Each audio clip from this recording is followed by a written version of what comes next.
বিসমিল্লাহির রহমানির রহিম। প্রিয় শিক্ষার্থী, কেমন আছো? নিশ্চয়ই ভালো আছো। আমি কবির আহমেদ, সহকারী শিক্ষক বাণিজ্য।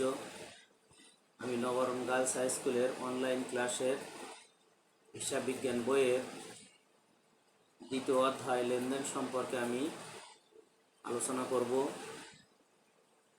আসলেই দেখো, লেনদেন বলতে কি বুঝি? লেনদেন মানে আদান প্রদান। ব্যবসায়িক ভাষায় একে ডেবিট ক্রেডিট বলা হয়। ডেবিট মানে ব্যয়, ক্রেডিট মানে আয়। এখন লেনদেনের আমরা প্রাথমিক পর্যায়ে কিছু আলোচনা করতে পারি। যেমন আমাদের লেনদেনের ভিতরে আছে হিসাব চিহ্নিতকরণ। আসলে হিসাব কোনগুলো, এটা সম্পর্কে আমাদের কিছু বলতে হয়। আসলে হিসাব সেগুলো যেগুলো ব্যবসার সাথে সম্পর্কিত, কিন্তু যেগুলো ব্যবসার সাথে সম্পর্কিত না সেগুলোকে আমরা লেনদেন বলতে পারব। যেমন 20,000 টাকা বেতনে কোম্পানিতে একটা বা ব্যবসা প্রতিষ্ঠানে একজন ম্যানেজার নিয়োগ করা হলো। আসলে দেখো, এখানে ম্যানেজারকে কিন্তু আমরা বেতন দিই না। ম্যানেজারকে যদি আমরা বেতন দিতাম তাহলে সেটা লেনদেন হতো, কিন্তু ম্যানেজারকে আমরা বেতন দিই না। ম্যানেজারকে যেহেতু বেতন দিইনি, তাহলে এটা লেনদেন নয়। কিন্তু আমরা যদি পণ্য ক্রয় করি, বিক্রয় করি, তাহলে এটা কিন্তু আমাদের লেনদেন। এখন দেখো, এখানে আর একটা জিনিস আছে যে হিসাব সমীকরণ। হিসাব সমীকরণ আমরা বুঝি, হিসাব সমীকরণ সমান এ সমান এল প্লাস ই। দেখো, এখানে আমরা কথা বলি এ সমান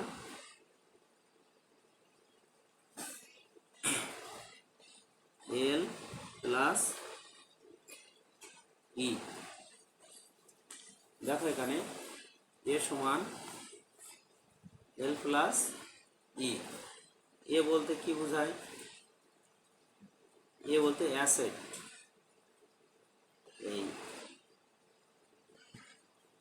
এ সমান অ্যাসেট। অ্যাসেট মানে সম্পদ। আমরা বলি সম্পদ।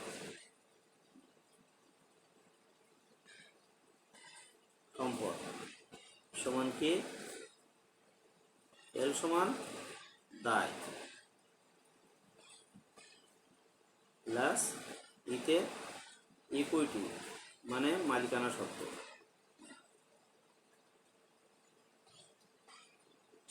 মালিকানা নম্বর সহায়ক ক্রয়, মালিকানা সত্ত্ব। এখন সম্পদ সমান দায় প্লাস মালিকানা সত্ত্ব। অর্থাৎ সম্পদ যা হবে, সম্পদের টাকা যেটা হবে, মালিকানা দায় এবং মালিকানা সত্ত্ব ঠিক একই সমপরিমাণ টাকা হতে হবে। এখন ইকুইটি। ইকুইটি মানে মালিকানা সত্ত্ব। মালিকানা সত্ত্বের ভিতরে কয়েকটা জিনিস আছে। মালিকানা সত্ত্বের ভিতরে কয়েকটা জিনিস আছে।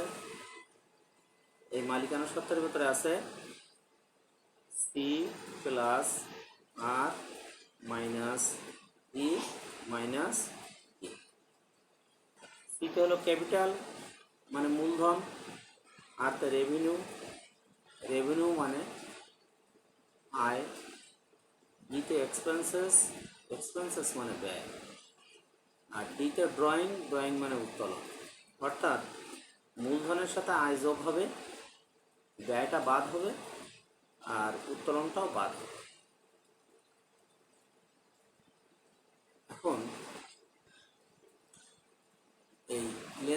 উপরে হিসাব সমীকরণের একটা প্রভাব আছে, প্রভাব আছে। যে লেনদেনগুলো হয় সেগুলো হিসাব সমীকরণের একটা প্রভাব আছে লেনদেনগুলোর উপরে। যেমন সম্পদ সমান আমার যে টাকা হবে দায় প্লাস মালিকানা সত্ত্ব সমান আমার ঠিক একই টাকা হবে। এখন মনে করো 5,000 টাকার যন্ত্রপাতি ক্রয় করা হয়। তাহলে 5,000 টাকার যন্ত্রপাতি যদি আমি ক্রয় করি, তাহলে এখানে এই যন্ত্রপাতি হিসাবটা কি হিসাব? নিশ্চয়ই যন্ত্রপাতি হিসাব সম্পদ হিসাব। আর ক্রয় যন্ত্রপাতিটা আমি কীভাবে, মানে কী দিয়ে কিনেছি, কীভাবে কিনেছি? নগদ টাকা দিয়ে। তাহলে এখানে আমার যন্ত্রপাতি সম্পদ, আর ক্রয় করেছি যেহেতু, তাহলে মালিকানা সত্ত্বের থেকে আমার টাকাটা চলে গেল। যন্ত্রপাতি কিনলে যন্ত্রপাতি আসে, কিন্তু টাকা আমার চলে যায়, তাহলে ওটা আমার ব্যয় হয়ে গেল। এখন ঠিক এভাবেই আমাদের হিসাব সমীকরণের একটা প্রভাব আমাদের লেনদেনের উপরে পড়ে। এছাড়াও আছে কি আমাদের, দেখো আমাদের আছে এখানে আইন পেশায় 50,000 টাকা মূলধন স্বরূপ বিনিয়োগ করা হয়। আইন পেশায় যদি আমরা 50,000 টাকা মূলধন স্বরূপ বিনিয়োগ করি, তাহলে আইন পেশা যখন বিনিয়োগ করব, তাহলে নগদান আর মূলধন, নগদ টাকা আর মূলধন স্বরূপ মালিকানা সত্ত্বে এই 50,000 টাকা চলে। এখানে মানে আরেকটা এন্ট্রি আছে কি, জানুয়ারি মাসের অফিস ভাড়া পরিশোধ করা হলো 3,000 টাকা। তাহলে জানুয়ারি মাসে অফিস ভাড়া পরিশোধ, অফিসের ভাড়া মানে যেখানে একজন উকিল যে রুমটায় কাজ করেন বা যে রুমটায় উনি ওনার আইন পেশা নিযুক্ত আছেন, ঠিক সেই পেশায় ওই অফিসের ভাড়া পরিশোধ করবেন 3,000 টাকা মাসে। তাহলে নিশ্চয়ই ওনার এই 50,000 টাকা যেটা ছিল সেটা থেকে নিশ্চয়ই এটা বাদ যাবে। তাহলে কি দাঁড়ায় ওখানে? ভাড়া হিসাব ডেবিট আর নগদান ক্রেডিট। তাহলে আমার নগদ টাকাও কমে গেল, আমার মালিকানা সত্ত্বে খরচটাও আমার কমে গেল। মানে মূল টাকা যে মালিকানা সত্ত্বে যে টাকা আছে সেখান থেকে খরচের পরিমাণ বেড়েই গেল, আবার নগদ টাকাও আমার কমে গেল। এটাই। এখন এছাড়াও আমাদের এই অধ্যায়ে আরও কিছু কিছু জিনিস আছে, যেমন আমরা এখানে একটা কথা বলতে পারি যে চালান নিয়ে আলোচনা করা হয়েছে, ক্যাশ মেমো নিয়ে আলোচনা করা হয়েছে, debit voucher, credit voucher, debit note, credit note, এগুলো নিয়ে আমাদের এই অধ্যায়টা আমাদের আলোচনা করা হয়েছে। আসলে চালান কি? চালান হলো পণ্য ক্রয় বিক্রয়ের একটি প্রামাণ্য দলিল। পণ্য ক্রয় এবং বিক্রয়ের একটা প্রামাণ্য দলিল। কোনো বিক্রেতা যখন পণ্য বিক্রয় করেন, তখন পণ্যের পূর্ণ বিবরণ সংবলিত একটি লিখিত দলিল ক্রেতাকে হস্তান্তর করেন। তাহলে বিক্রেতা কি করেন? বিক্রিত পণ্যের পূর্ণ বিবরণ ক্রেতার নিকট হস্তান্তর করেন। এই লিখিত দলিলই হচ্ছে চালান। এই লিখিত দলিলকে আমরা কি বলবো? চালান।